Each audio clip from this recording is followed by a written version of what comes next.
Please help me to reach 1,000 subscribers. The envelope was thick. Too thick for Mercy. He slid it across the hospital table like a peace offering. Eyes fixed anywhere but mine. White walls. Disinfectant. The steady hum of machines keeping his mother alive just long enough for my compliance.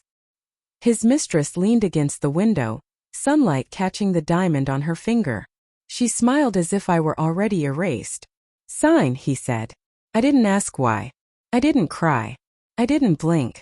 I folded the papers once. Then again. Neat. Precise.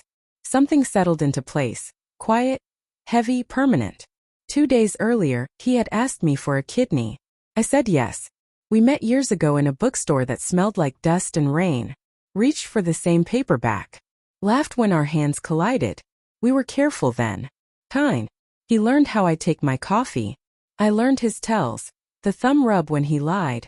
The way his voice flattened when he decided things without me. He promised partnership. I believed in the slow, unremarkable heroism of marriage. Shared calendars, shared money, shared bodies aging together. Trust was our currency. I spent it freely. The signs came softly. Late nights explained by work that didn't exist. A new password on his phone. A sudden devotion to cologne that didn't smell like him. I cataloged everything without comment. A librarian of betrayal. Proof arrived in a message he forgot to delete. A heart. A timestamp. A name saved as initials. I took screenshots. Closed the app. Cooked dinner. Control isn't denial. It's preparation. When his mother's kidneys began to fail, the house filled with whispers and urgency. Compatibility charts. Specialist appointments. He held my hands with practiced tenderness. You're a match, he said. You could save her. I nodded. Signed the consent forms. Smiled at his relief. And I started planning. Lunch breaks became lawyer meetings. Quiet office. Thick carpet. I brought bank statements, tax returns, screenshots. The prenup he insisted on, ironically generous if he cheated. The trust he moved money into without disclosure. The loan he co-signed for her. I didn't touch a dollar. I didn't warn him. I let him feel safe. Then I called the transplant coordinator. There's a sentence donors are taught to memorize. A sentence that ends everything without explanation. I practiced it until it sounded like truth. Back in the hospital room, the mistress crossed her arms. He finally met my eyes. You'll still go through with it, he said. Not a question.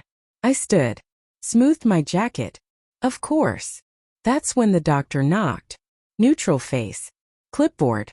Professionals learn how to deliver gravity without drama. There's been a development, he said. The donation will not proceed.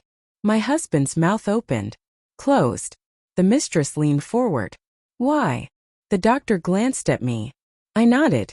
The donor has withdrawn consent, he said. Effective immediately. Silence is a weapon if you let it be. She can't do that, the mistress said too quickly. Yes, the doctor replied. She can. And she has. I watched the color drain from my husband's face as understanding arrived piece by piece. The cost of assuming ownership over another human being. I left the papers and signed on the table. Outside my phone vibrated. My lawyer. Filings complete. Accounts frozen. Transfers flagged. Trusts contested. Prenup activated. By the time he ran after me, shouting my name down the corridor, the doors were already closing. I didn't turn around. They tell donors the body heals. They don't talk about the spirit.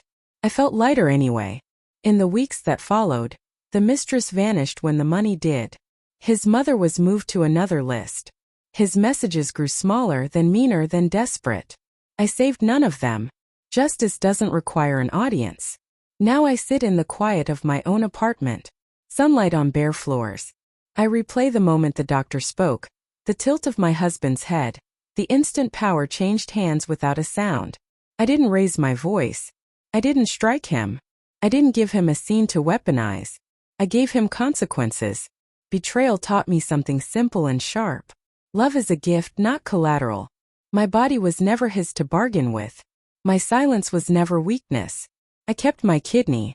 I kept my name. And I kept the part of myself that knows how to wait.